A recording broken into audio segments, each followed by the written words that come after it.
नमस्कार, stock market investment course के next video में आप सभी लोगों का स्वागत है। इस वीडियो में मैं आपको सिखाने वाला हूँ रिस्क मैनेजमेंट कैसे किया जाता है। इससे पहले कुछ लोगों का सवाल होगा कि भैया हमें रिस्क मैनेजमेंट क्यों करना चाहिए। तो मैं आपको बता दूँ, रिस्क मैनेजमेंट हमें इसलिए करना चाहिए क्योंकि भैया मार्केट से हमें पैसा कमाना है, न कि पैसा डुबाना है। क्या आपको यह पता है, हमारे जैसे आपके जैसे जो लोग मार्केट में इन्वेस्ट करने के लिए आते हैं उनमें से 97 से 98% लोग अपना पैसा डुबा देते हैं, वह लॉस कर बैठते हैं। जैसे कि अगर 100 लोग स्टॉक मार्केट में इन्वेस्ट कर रहे हैं, उनमें से भैया 2 से 3 लोग ही पैसा कमाते हैं, 97 से 98 लोग अपना पैसा डुबा देते हैं। वो पैसा क्यों डुबाते हैं? सबसे पहली बात कि भैया उन्हें सही से नॉलेज नहीं होता है, ऊपर से वो दूसरे का सजेशन लेते हैं, दूसरे का ज्ञान लेते हैं। कोई हमसे बोल देता है कि ब्रोदर इस स्टॉक में आप पैसा लगा दीजिए, यहाँ से आपको आने वाले समय में कई गुना ज़्यादा रिटर्न मिलने वाला है। अब उसी का बात हम सुन के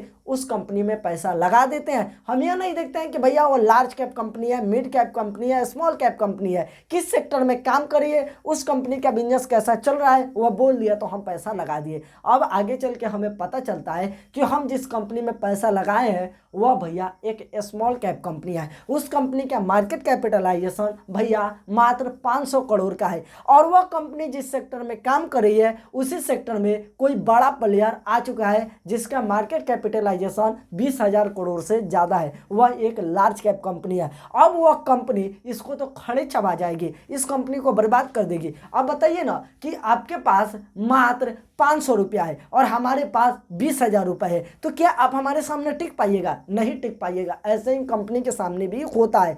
तो भैया हमें पूरे रिसर्च रिस्क मैनेजमेंट के साथ पैसा लगाना चाहिए जिससे कि हमारा पैसा न डूबे, इसलिए रिस्क मैनेजमेंट करना जरूरी है। तो यह तो भैया आपको पता चल गया। अब चलिए हम इस वीडियो को करते हैं इसे स्टार्ट। मैं आपका दोस्त मंगेश कुमार, स्वागत है आप सभी लोगों का मंगेश कुमार 2.0 चैनल के एक नए वीडियो में। तो चलिए इस वीडियो को देख लेते हैं। और दोस्तों मैं आपको बता दूं, यह हमारे कोर्स का 21वां वीडियो है। अगर पिछले 20 वीडियो को आप नहीं देखे हैं तो लिंक है नीचे डिस्क्रिप्शन में, जाके एक बार आप जरूर देख लीजिएगा, उसके बाद ही इस वीडियो को देखिएगा तो आपको सब कुछ समझ में आएगा। मैं आपको बता दूं, जो रिस्क होता है वह 2 प्रकार के होता है। सबसे पहला तो आ जाता है कंट्रोल रिस्क, जिसके बारे में हमें पहले से ही नॉलेज होता है, साथ ही साथ इस रिस्क को हम कंट्रोल कर सकते हैं। जैसे कि एग्जाम्पल के लिए मैं आपको बताता हूँ, मान के चलिए कोई कंपनी है जिसमें हम पैसा लगा के रखे हैं। अब हम पैसा लगा के इस कंपनी में रखे हैं, जैसे कि हम 100 रुपया में इस कंपनी का एक शेयर खरीदे हैं, 100 रुपया पे हम खरीदे हैं। अब यह बढ़ के 110 हो गया तो हम तो खुश हो गए। और दोस्तों यह 110 हुआ है, इसमें भैया करीब करीब 6 महीने का टाइम लगा है। और दोस्तों हम खुश हो चुके हैं। अब दोस्तों 6 महीने बाद हमारे सामने इस कंपनी का जब रिपोर्ट आता है तो उसमें हमें पता चलता है कि भैया इस कंपनी के अंदर मैनेजमेंट में कुछ गड़बड़ चल रहा है। और साथ ही साथ हमें यह देखने के लिए मिलता है कि जहां पे कंपनी पहले प्रॉफिट कमा रही थी अब भैया लॉस में जा रही है। कंपनी का सेल भी घट चुका है, रेवेन्यू भी घट चुका है, प्रॉफिट भी घट चुका है, कंपनी लॉस में जा रही है। तो अब हमें क्या करना चाहिए? सबसे पहले तो यह देखना चाहिए कि क्यों घटा है। अगर भैया कोई स्ट्रॉन्ग रीजन हमें पता नहीं चलता है तो भैया जल्दी से वहां से हमें अपना पैसा निकाल लेना है। जितना फायदा हो रहा है उतना में ही निकाल लेना है, नहीं तो दोस्तों यह डूब जाएगा। अब तो वो कंपनी का जो कि यहाँ पर लॉस में चली गई है, कंपनी एग्जाम्पल के लिए बता रहा हूँ, वो कंपनी लॉस में चली गई है। अब दोस्तों हमें क्या पता चलता है कि भैया कुछ दिन तक इंतजार किए तो 110 पे गया था ना, अब यह गिरते गिरते गिरते गिरते भैया 80 रुपए पे आ गया। यहाँ पर हमें काफी लॉस देखने के लिए मिला है, वैसे ही गिरने लगा। हम जहाँ पे खरीदे थे वहां से भैया 80% गिर गया है। तो 80% गिर गया है तो भैया हमें यहाँ पर देखना होगा, हमारे पास तो भैया पहले से कंट्रोल था। हमें तो यहाँ पर रिपोर्ट में ही देखने के लिए मिल रहा था कि ब्रोदर इस कंपनी में कुछ गड़बड़ चल रहा है। उसी समय अगर हम शेयर को बेच दिए होते तो यह भैया हमें समस्या देखने के लिए नहीं मिलता। तो यह होता है कंट्रोल रिस्क, जो कि हम चाहे तो कंट्रोल कर सकते हैं। और भैया इसके बारे में हमें पहले से ही पता रहता है, जैसे कि पहले से ही हमें पता था कि यह कंपनी लॉस में चली गई है, इस कंपनी के मैनेजमेंट टीम में कुछ गड़बड़ चल रहा है, जिसके वजह से आगे चल के इस कंपनी का शेयर प्राइस गिरेगा। तो अगर हम बेच दिए होते तो भैया लॉस नहीं होता है। तो यह होता है कंट्रोल रिस्क। दूसरा जो आता है वो है अनकंट्रोल रिस्क, जिसके बारे में हमें कुछ नॉलेज ही नहीं होता है, साथ ही साथ भैया इससे हम कंट्रोल भी नहीं कर सकते हैं। जैसे कि दोस्तों मैं आपको बताऊं 2020 में क्या हुआ था, 19-20 की बात कर रहा हूँ। 20 में क्या हुआ कि भैया कोविड की वजह से सारा मार्केट नीचे की तरफ गिर गया। सारा मार्केट गिर गया तो हमारा इंडियन मार्केट भी गिर गया, सारे कंपनी का शेयर गिर गया। और सारे कंपनी का शेयर गिर गया तो इसके बारे में तो हमें पहले से पता नहीं था कि भैया कोविड आएगा तो इतना बड़ा समस्या हमें देखने के लिए मिलेगा। तो इसके बारे में हमें पता नहीं था और इसे हम कंट्रोल भी नहीं कर सकते थे भैया, हमें पता ही नहीं था तो कहाँ से कंट्रोल करेंगे। वैसे ही यूक्रेन और रसिया के बीच हुआ, जब इन लोगों का युद्ध हुआ तो भैया पूरा कंपनी गिर गया नीचे की तरफ, सारा मार्केट नीचे की तरफ गिर गया। तो यह भी अनकंट्रोल था। तो यह होता है अनकंट्रोल रिस्क, जिसके बारे में हमें पता भी नहीं होता है कि क्या होने वाला है, साथ ही साथ भैया हम इसे कंट्रोल भी नहीं करते हैं। तो यह तो भैया हो गया अनकंट्रोल रिस्क। तो रिस्क होता है दो प्रकार का। अब दोस्तों हम आ जाते हैं रिस्क मैनेजमेंट के ऊपर। तो रिस्क मैनेजमेंट किया जाता है 5 तरीका से। सबसे पहला तो आ जाएगा रिस्क प्रोफाइलिंग। रिस्क प्रोफाइलिंग में क्या होता है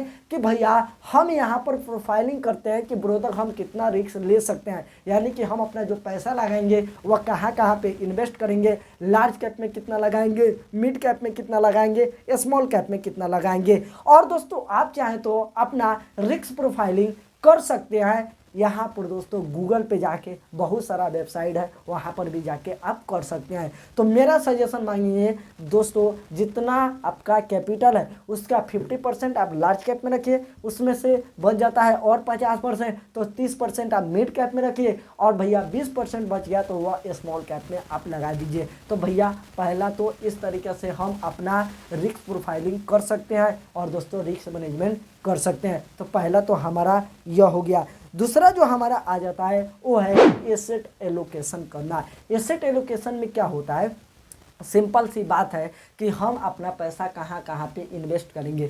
जैसे कि गोल्ड में कितना इन्वेस्ट करेंगे, स्टॉक मार्केट में कितना इन्वेस्ट करेंगे, बैंक में एफडी कितना कराएंगे, और भी तरह तरह के जगह होता है जहाँ पे इन्वेस्टमेंट किया जाता है। और दोस्तों स्टॉक मार्केट में इन्वेस्ट करें तो लार्ज कैप में कितना करेंगे, मिड कैप में कितना करेंगे, स्मॉल कैप में कितना करेंगे, साथ ही साथ किस सेक्टर के स्टॉक में हम कितना इन्वेस्ट करेंगे और किसी भी सेक्टर में कितने कंपनी में हमें इन्वेस्ट करना है। इस पर मैं एक फुल प्रॉपर वीडियो बना दिया हूँ जो कि एसेट एलोकेशन के ऊपर।